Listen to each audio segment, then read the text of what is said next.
ಗೋಡ್ಸೆ ಆರಾಧಕರಾದ, ಇದು ನನ್ನ ಮಾತಲ್ಲ ಸರ್, ವಿವಾದ ಇರೋದು, ಗೋಡ್ಸೆ ಆರಾಧಕರಾದ RSS ಬೆಂಬಲಿತ ಪ್ರಧಾನಿ ಆಗಿರೋ ಕಾರಣಕ್ಕೇನೆ ಮಹಾತ್ಮ ಗಾಂಧಿಯ ಹೆಸರನ್ನ ಕಿತ್ತಾಕಿ ರಾಮನ ಹೆಸರನ್ನ ತರಲಿಕ್ಕೆ ಹೊರಟಿದ್ದಾರೆ.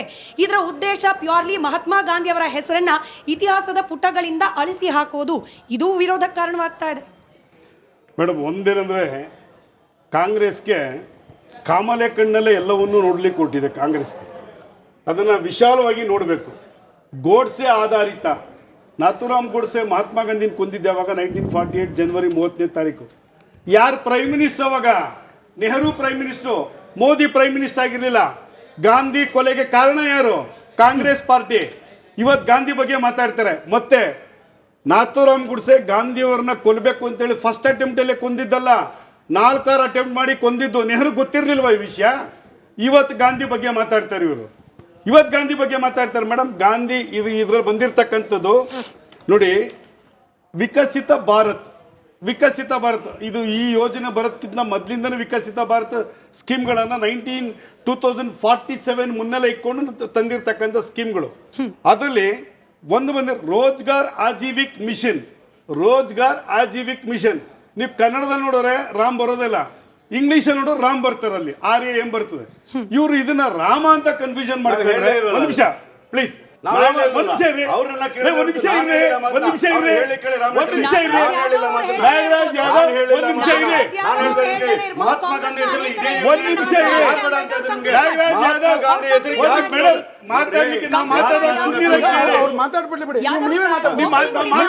ಇದರಲ್ಲಿ ಕೆಲವೊಂದು ಯೋಜನೆಗಳು ಕಾಲಕ್ಕೆ ಬದಲಾವಣೆ ಆದಂತ ಸಂದರ್ಭದಲ್ಲಿ, ಯೋಜನೆಗಳ ಜೊತೆ ಅಡಿಷನಲ್ ಆಗಿ ಆಡಾದಂಥ ಸಂದರ್ಭದಲ್ಲಿ ಹೆಸರುಗಳು ಬದಲಾವಣೆ ಆಗುವಂಥದ್ದು ಸಹಜ. ಇದು ಮುಂಚೆ ನರೇಗಾ ಅಂತ ಇರಲಿಲ್ಲ. ಅಟಲ್ ಬಿಹಾರಿ ವಾಜಪೇಯಿ ಕಾಲದಲ್ಲಿ ಕೂಲಿಗಾಗಿ ಕಾಳುವಂತ ಇತ್ತು ಸ್ಕೀಮು. ನೀವು ಯಾಕ್ರಿ ಬದಲಾವಣೆ ಮಾಡಿದ್ರಿ ಅಂತ ನಾವು ಕೇಳಿದ್ವಾ? ಇದಕ್ಕೆ ಅಡಿಷನಲ್ ಆಗಿ ಮನಮೋಹನ್ ಸಿಂಗ್ ಅವರ ಕಾಲದಲ್ಲಿ ಕೆಲವು ಸ್ಕೀಮ್ಗಳನ್ನು ಜಾರಿಗೆ ತಂದರು. ನರೇಗಾ ಅಂತ ಇದು ಮೊದಲು ನೆಹರು ಹೆಸರಲ್ಲಿತ್ತು, ನರೇಗಾ ಅಂತಿದ್ದು. ಆಮೇಲೆ ಮನ್ರೇಗಾ ಅಂತ ಆಯಿತು. ಕೂಲಿಗಾಗಿ ಕಾಳು ಇತ್ತು, ನರೇಗಾ ಇತ್ತು, ಮನ್ರೇಗಾ ಆಯಿತು. ಈಗ ವಿಕಸಿತ ಭಾರತ್ ರೋಜ್ಗಾರ್ ಮಿಷನ್ ಯೋಜನೆ ಆಗಿದೆ. ಕಾಲಕ್ಕೆ ಯೋಜನೆಗಳು ಅಡಿಷನಲ್ ಆಗಿ ಜಾಯಿನ್ ಆದಾಗ ಹೆಸರು ಬದಲಾವಣೆ ಆಗುವಂಥದ್ದು ಸಹಜ. ನೀವು ಅದರಲ್ಲಿ ಹೆಸರು ಮುಖ್ಯನಾ, ಇದಕ್ಕೆ ಅಡಿಷನಲ್ ಆಗಿ ಇನ್ನೇನಾದ್ರು ಸ್ಕೀಮ್ಗಳು ಆ್ಯಡ್ ಆಗಿದೆಯಾ, ಅದು ಇಂಪಾರ್ಟೆಂಟೇ ಹೊರತು ಮುಖ್ಯ ಅಲ್ಲ. ಮೇಡಮ್, 2000 ಇದಕ್ಕಿಂತ ಮುಂಚೆ ಫಸ್ಟ್ ಎಷ್ಟು ಹಣ ಬಿಡುಗಡೆ ಆಗ್ತಾ ಇತ್ತು, ಈಗ ಎಷ್ಟು ಹಣ ಬಿಡುಗಡೆ ಆಗ್ತಾ ಇದೆ? 33,000 ಕೋಟಿ ಹಣ ಬಿಡುಗಡೆ ಆಗಿದೆ 2014ರಲ್ಲಿ. 2,86,000 ಕೋಟಿ 24-25ರಲ್ಲಿ ಬಿಡುಗಡೆ ಆಗಿರೋದು. ಮೇಡಮ್, ಅದು ಮುಖ್ಯನಾ? ಹೆಸರು ಬದಲಾವಣೆ ಮುಖ್ಯನಾ?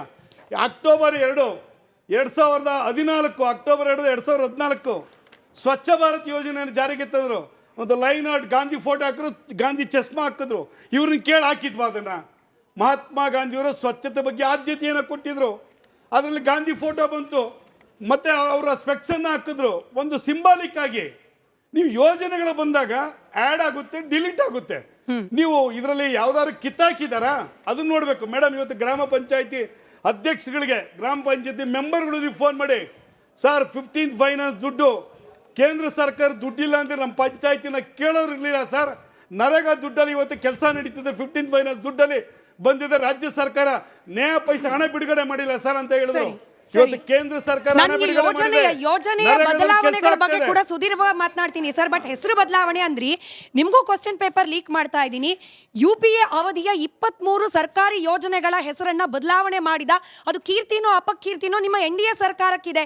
ಈ ಹೆಸರನ್ನ ಬದಲಾವಣೆ ಮಾಡೋ ಗೀಳು BJPಗಿಲ್ಲ ಅಂತ ಹೇಳಿ ಹೆಂಗೆ ಹೇಳ್ತೀರಿ? ಮುಂದೆ ಉತ್ತರ ಕೊಡಿರಂತೆ. ಸುಧಾಕರ್ ಸರ್, ಗಾಂಧಿ ಹುಟ್ಟಿದ ಊರಿನವರೇ ಆದ ನರೇಂದ್ರ ಮೋದಿ ಅವರಿಗೆ ಗಾಂಧಿ ಕಂಡ್ರೆ ದ್ವೇಷ ಇದ್ದಿದ್ರೆ ಸಾಬರಮತಿ ರಿವರ್ ಫ್ರಂಟ್ ಅನ್ನ ಉದ್ಧಾರ ಮಾಡ್ತಾ ಇದ್ರ? ಗಾಂಧಿ ಅವರ ಹೆಸರಲ್ಲಿ ಅಶ್ವಥ್ ನಾರಾಯಣ ಅವರು ಹೇಳ್ತಾ ಇದ್ದ ಹಾಗೇನೆ ಸ್ವಚ್ಛ ಭಾರತ್ ಮಿಷನ್ ಮಾಡ್ತಾ ಇದ್ರ?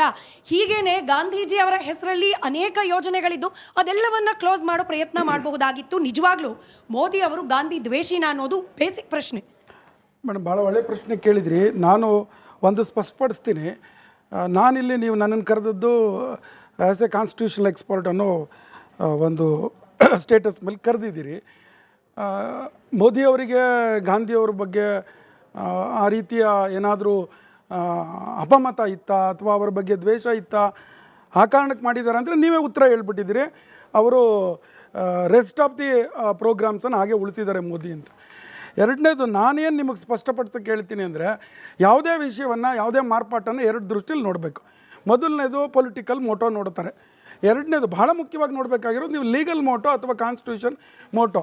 ಈಗ ನಾಗರಾಜ್ ಯಾದವ್ ಅವರು ಭಾಳ ಸ್ಪಷ್ಟ ಹೇಳಿದರು, ನೋಡ್ರಿ ಈ ಜಗತ್ತಲ್ಲಿ ನಾವೇ ರಾಮನ್ ಭಕ್ತರು. ಡಿಬೇಟ್ ಮಾಡಿದ್ದಕ್ಕೆ ನಾನು ಹೇಳ್ತಿದ್ದೆ, ನೀವು ಅದೇ ಪ್ರಶ್ನೆ ಕೇಳಿದಿರಿ.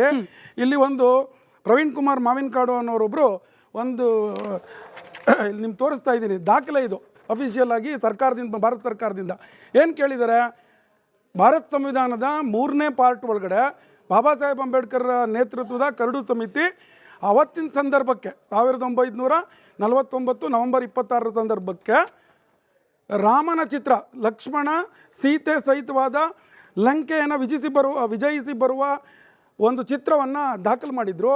4ನೇ ಪಾರ್ಟ್ನಲ್ಲಿ ಕೃಷ್ಣನ ಭಗವದ್ಗೀತೆಯನ್ನು ಬೋಧನೆ ಮಾಡುವ ಚಿತ್ರವನ್ನು ಹಾಕಿದ್ರು. ಅದನ್ನು ತೆಗೆದುಬಿಟ್ಟಿದ್ದೀರಿ. ಯಾಕೆ ತೆಗೆದ್ರಿ, ಯಾವಾಗ ತೆಗೆದ್ರಿ, ಏನು ರೀಸನ್ ಅಂತ ಕೇಳಿದರು.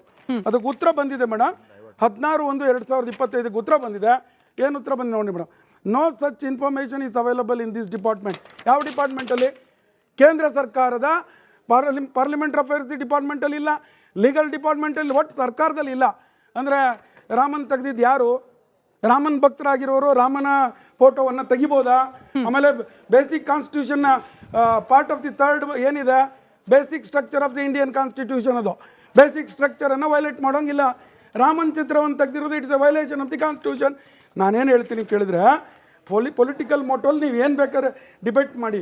ಲೀಗಲ್ ಮೋಟೋದಲ್ಲಿ ಮನ್ರೇಗಾ, ಇದು ಅಶ್ವಥ್ ನಾರಾಯಣ್ ಹೇಳಿದ್ರು, ನಾವು ಅದು ಕೂಲಿಗ ಏನಾದರೂ ಇರಲಿ 23 ಹೆಸರುಗಳನ್ನು ಚೇಂಜ್ ಮಾಡಿರೋದನ್ನು ಅಂಕಿ ಸಂಖ್ಯೆ ಹೇಳುತ್ತೆ.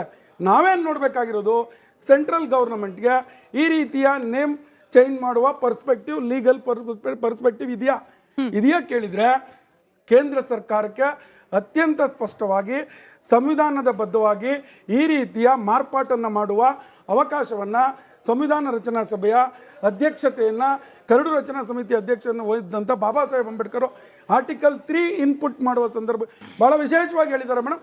ಹಾಗಾಗಿ ನೀವೇನು ಹೇಳಿದ್ರು, 450 ಯಾರು ಇಂದಿರಾ ಗಾಂಧಿ, ರಾಜೀವ್ ಗಾಂಧಿ ಮತ್ತು ನೆಹರೂರವರ 3 ಹೆಸರಿನಲ್ಲಿ 2013 ಒಂದು RTI ಅರ್ಜಿಗೆ ಕೊಟ್ಟಿದ್ದಾರೆ. 450 ಹೆಸರಿದೆ ಅಂತ ಚೇಂಜ್ ಆಗಲಿ, ಏನು ತಪ್ಪಿದೆ? ಸಂವಿಧಾನವನ್ನೇ ಮಾರ್ಪಾಟ್ ಮಾಡ್ಲಿಕ್ಕೆ ಸಂವಿಧಾನ ಅವಕಾಶ ಕೊಟ್ಟಿದೆ ಹೆಸರು ಚೇಂಜ್ ಮಾಡೋಕೆ, ಬಟ್ ಬಳಕೆ ಆಗ್ತಿರೋದು ಪೊಲಿಟಿಕಲ್ ಮೋಟೋಗೆ. ಸರಿ, ಉಷಾ ಅವರು ಮಹಾತ್ಮ ಗಾಂಧಿ ಅವರ ಹೆಸರನ್ನು ಇಟ್ಕೊಂಡು ಅದೇ ಯೋಜನೆ ಅಡಿಯಲ್ಲಿ ಭ್ರಷ್ಟಾಚಾರ ಆಗ್ತಿದ್ರೆ ಓಕೆ. ನಾನೊಂದು 2 ಎಕ್ಸಾಂಪಲ್ ಕೊಟ್ಬಿಡ್ತೀನಿ. 2011 ಲೆಕ್ಕ ಇತ್ತೀಚೆಗಿದ್ರೆ ಕೊಡ್ಲಿ ನಾಗರಾಜ್ ಯಾದವ್ ಅವರು ಅಥವಾ ಶಶಿಕಾಂತ್ ಸರ್ ಆದರೂ ಕೊಡ್ಲಿ. 2011 ಬಿಹಾರದಲ್ಲಿ ಇದೇ ಮನ್ರೇಗಾ ಯೋಜನೆಯ ಅಡಿಯಲ್ಲಿ ಬರೋಬ್ಬರಿ 6,000 ಕೋಟಿಯ ಹಗರಣ. ಪಕ್ಕದ UPಯಲ್ಲಿ 11,000 ಕೋಟಿಯ ಹಗರಣ. CAG ರಿಪೋರ್ಟ್ ಪ್ರಕಾರನೇ 63 ಕೋಟಿಯ ಹಗರಣ. ತೀರಾ ಇತ್ತೀಚಿನ ಉದಾಹರಣೆ ಕೊಟ್ಬಿಡ್ತೀನಿ. ಗುಜರಾತ್ ಸರ್, ನಿಮಗೆ ಖುಷಿ ಆಗುತ್ತೆ. ಗುಜರಾತ್ನಲ್ಲಿ ಸಿಟ್ಟಿಂಗ್ ಮಿನಿಸ್ಟರ್ ಮಗ ಜೈಲ್ಗೆ ಹೋಗ್ತಾನೆ. ಕಾರಣ ಇದೇ ಮನ್ರೇಗಾ ಯೋಜನೆಯ ಅಡಿಯಲ್ಲಿ 70ಕ್ಕೂ ಹೆಚ್ಚು ಕೋಟಿಯ ಅಕ್ರಮ ಭ್ರಷ್ಟಾಚಾರ ಮಾಡಿದ್ದಾರೆ. ಗಾಂಧಿ ಹೆಸರಿಟ್ಟು ಭ್ರಷ್ಟಾಚಾರ ಮಾಡ್ತೀವಿ ಓಕೆ, ಗಾಂಧಿ ಹೆಸರು ತೆಗೆದುಬಿಟ್ರೆ ಇದು ಮಹಾ ಅಪರಾಧ, ಮಹಾಪಾಪ. ಇಂಥ ವಾದಕ್ಕೆ ಏನು ಹೇಳೋದು? ಮೊದಲನೇದಾಗಿ ಭ್ರಷ್ಟಾಚಾರ ಅನ್ನೋದು ಯಾರೇ ಮಾಡಿದ್ರು ಕೂಡ ಅದು ತಪ್ಪೆ, ಯಾರ ಹೆಸರಲ್ಲಿ ಮಾಡಿದ್ರು ತಪ್ಪೆ. ಅದು ಗಾಂಧಿ ಆಗಿರ್ಬೋದು,